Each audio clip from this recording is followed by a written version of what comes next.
Y'all, the amount of videos that I have that I never posted because I don't like to edit is insane. So I have said to myself that I am no longer going to edit content because my words are good enough. I still bring value through just talking, and I don't have to do fancy stuff in order for people to appreciate what I'm saying.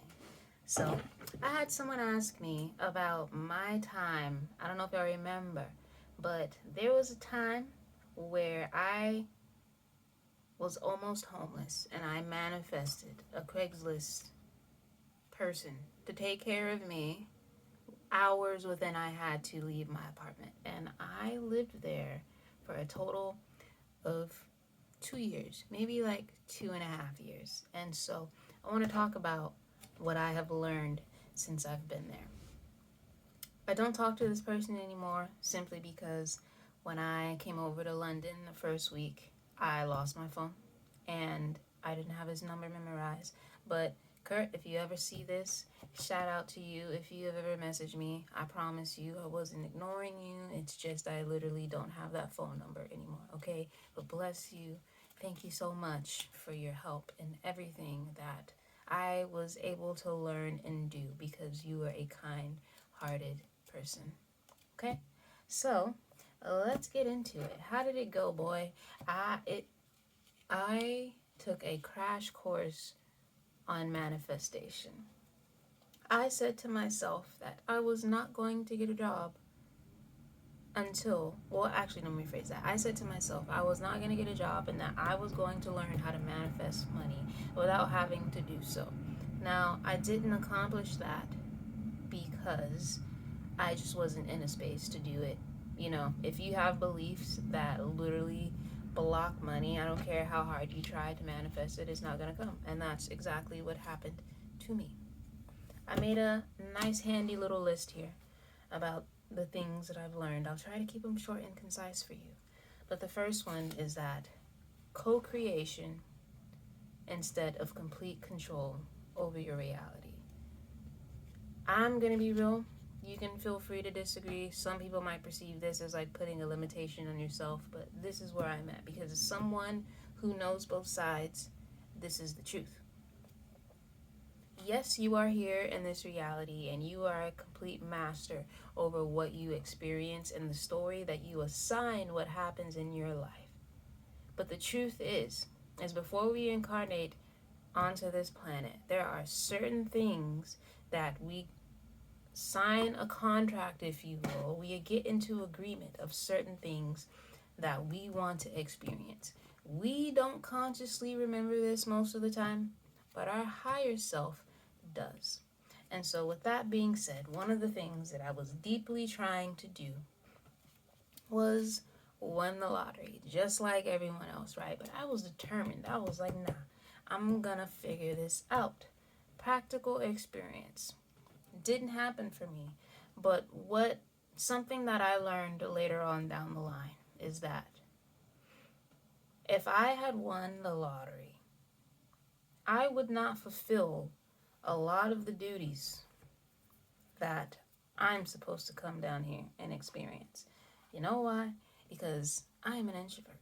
I very much so love staying within my bubble, my comfort zone. Something that I learned is a part of my mission is to be a sage, right?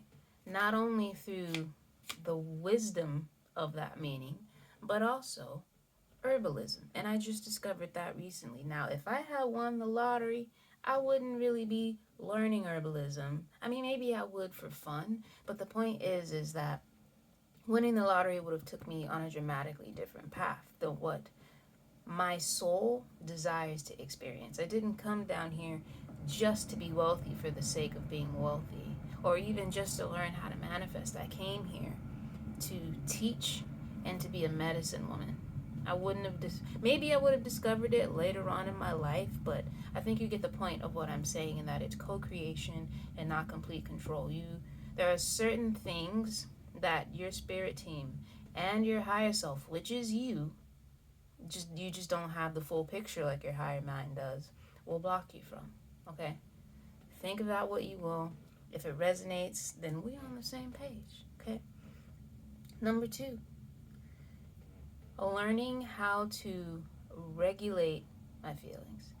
I so appreciate the experience of raw dogging manifestation because a lot of people, they simply learn from a book and they try to implement. It's not very often that people are put in dire situations where, their back is against the wall and they tap in and say, I am going to manifest myself out of this situation, right?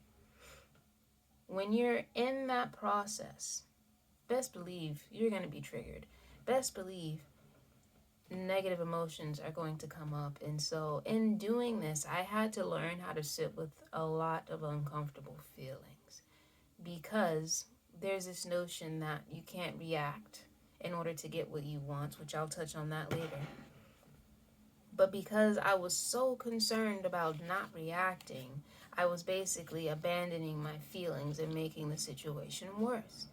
When I realized that that was not the route to go, then I had to lean in the other direction and learn how to regulate how I was feeling, to be there for my inner child, to learn how to comfort and self-soothe myself. Even fast forward in my relationship now, because of me learning how to sit with uncomfortable emotions back then, it has served a great purpose for me now and in my manifestation abilities.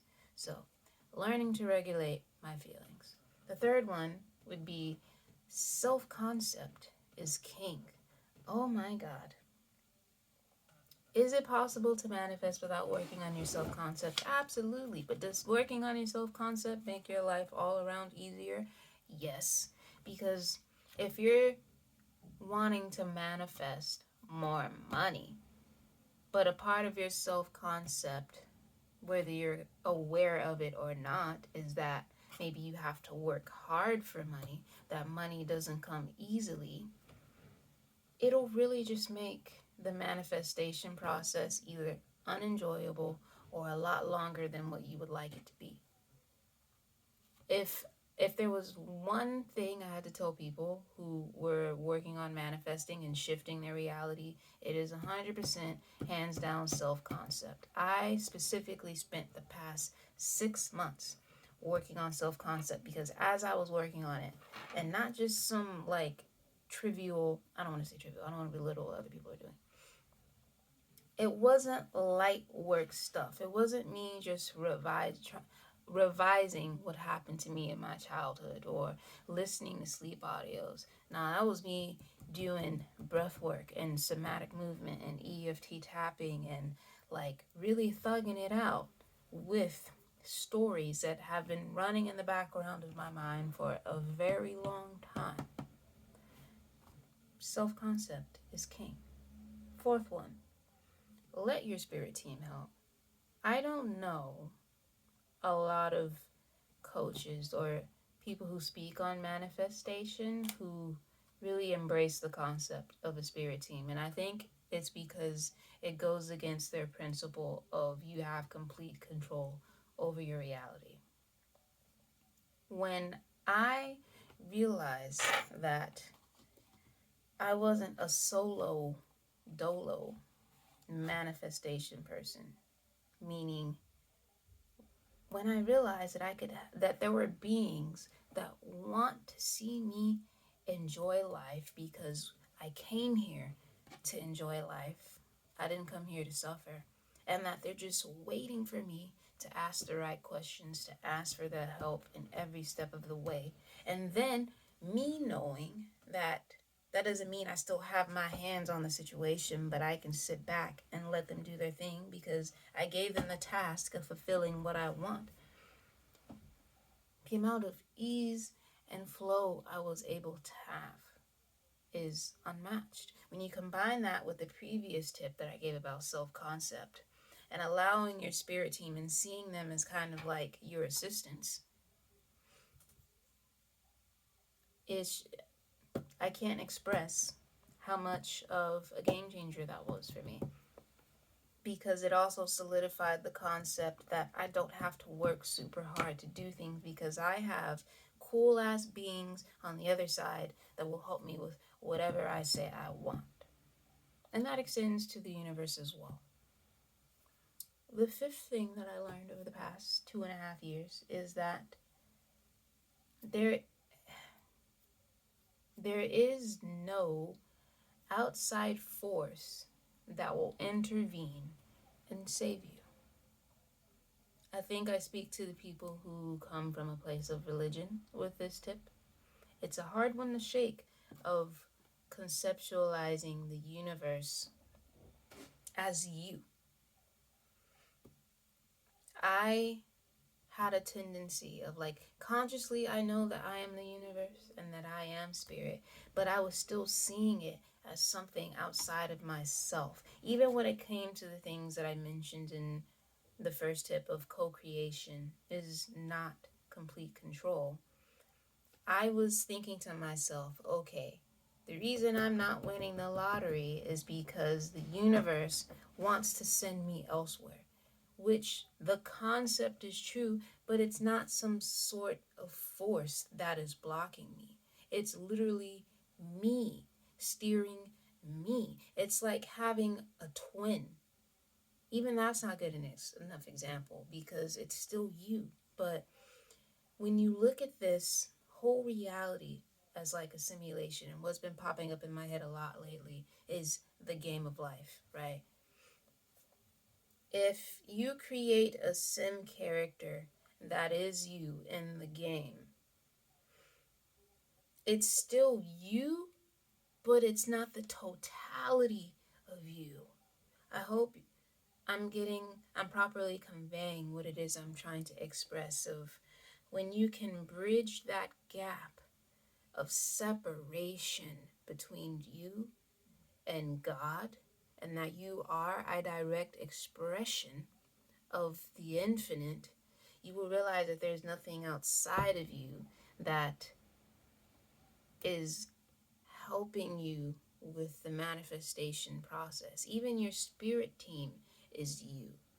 It's all you.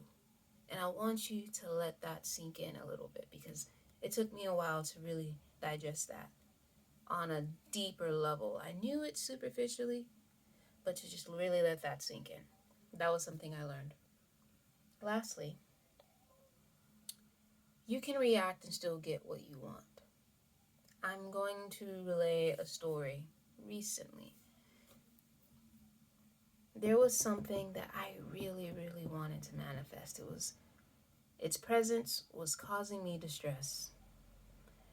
I was very upset, and I would react all the time.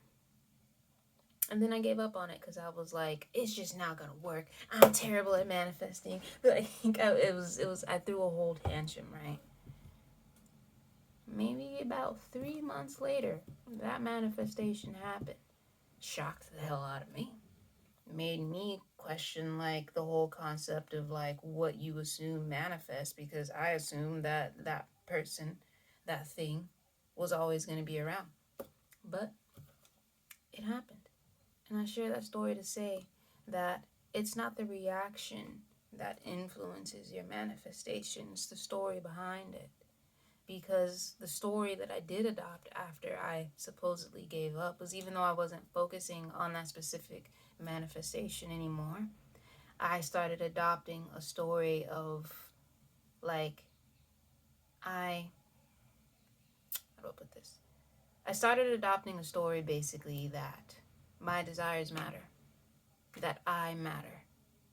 And indirectly, it influenced what I wanted previously that I gave up on. It's about learning how to take care of yourself, because the frequency of the universe is unconditional love, which means that your true frequency is unconditional love. And the more that you can practice that with yourself, when you're feeling sad, when you're feeling mad, when you're feeling grief, disappointment, whatever it is, if you can learn how to show up for yourself and say, I'm feeling this and that's okay, it's perfect. Because even this is an expression of God, and that's beautiful. The more you can stretch that self-love muscle, the better. And then manifestation just comes easy peasy, you know? So that's those are the big things I've learned over the past 2.5 years. 2.5 years ago, I said, I'm going to get this down because I want to, because I want to be able to understand this on a completely new level that no one else is talking about. And I feel like I'm accomplishing that. A formula that has come out of the past 2.5 years is regulate your feelings, shift your identity, change your reality. And I stand by that. I'm going to be talking about that a lot more. So, anywho, shout out to the person who suggested that I talk about this experience as a little bit of an update. I really appreciate you. And it was nice to go down memory lane because so much has changed. I've manifested the person of my dreams. And I don't think I'm going to make another video because people talk about manifest and stuff, but they don't talk about maintaining it. When I tell you I almost self-sabotaged the hell out of this relationship, yeah, that's definitely a separate video. But manifested the relationship of my dreams, manifested moving. I literally said as a kid that I wanted to be in another country, manifesting so many other things that I can't wait to talk about, but I'm keeping it under wraps just because you'll find out later. But I hope you enjoyed this video. Thank you so much for being here. Each and every one of you is so important to me. And if you have any requests of what you would like to see, leave it in the comment section. Follow me on Instagram, TikTok,